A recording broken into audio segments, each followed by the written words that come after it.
Welcome back to Sales Insights with Sarah.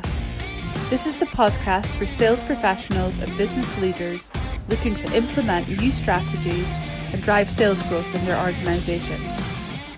I'm your host, Sarah Downs, and my guests and I will be sharing with you some of our own experiences in business and sales insights to help you gain focus and take action.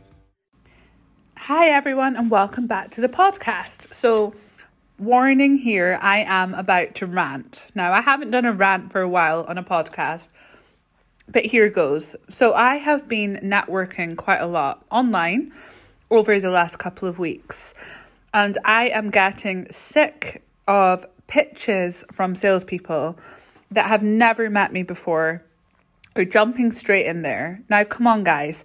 If you walked into a bar and you saw someone you liked, are you really going to jump into the "will you marry me" question? No, of course not. We're going to take time to get to know them. We're going to do our research. We're going to qualify. We're going to decide, are we the right fit for each other? Is there some chemistry there? Do we both want the same things out of this relationship? So if it's a marriage, do you both want to have children? Where do you want to live? Now, the same is true in business.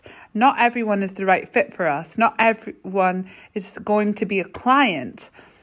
But you're certainly not going to find out by jumping down people's throats with proposals or pitches. So we need to slow it down. Now, what I have realised is the change of behaviour in some really great salespeople that I know. Individuals that if I was to meet them at a face-to-face event would never dream of doing that. They would take it slow, they would build rapport, try and get some relationship going, find common ground, whether it's about the weather, the event, the football, it doesn't matter. But focusing on finding some common ground with the individual before even talking about business, let alone pitching.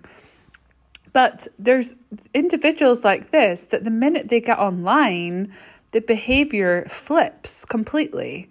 And I'm seeing some of these individuals, guys and girls, both turning into that horrible salesperson that nobody wants to speak to because they're portraying behaviors that we all run away from.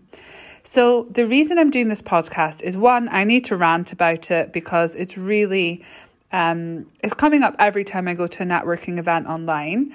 And I just want everyone listening to this, if you are a salesperson, to check in with yourself, be self-aware. Are you managing to portray what you would usually offline, online? And how are you doing that? How long are you taking to ask questions, to really listen and get to know an individual before you start talking about business? And if you're a sales leader or a business leader listening to this that isn't selling themselves, then please do check in with your sales team on this topic, because we need to build in self-awareness to really understand how we are behaving as salespeople, as professionals, anything we do in life. And I just wanted to do this short and sweet episode, maybe less of the sweet, to really build some awareness into everyone that's listening. It's certainly something that I check in on myself with and on my team, and will continue to do so, because if we don't keep checking in on ourselves, we can allow the bad behaviours to slip in. So that's everything from me today. Thank you for listening to my rant. I promise the next episode will not be so shouty, and I'll speak to you all soon. Thank you for listening to the Sales Insights with Sarah podcast. Remember to subscribe if you haven't already, so that you're notified of every new episode. If you could take a few minutes to leave a review, it would be greatly appreciated. See you next time.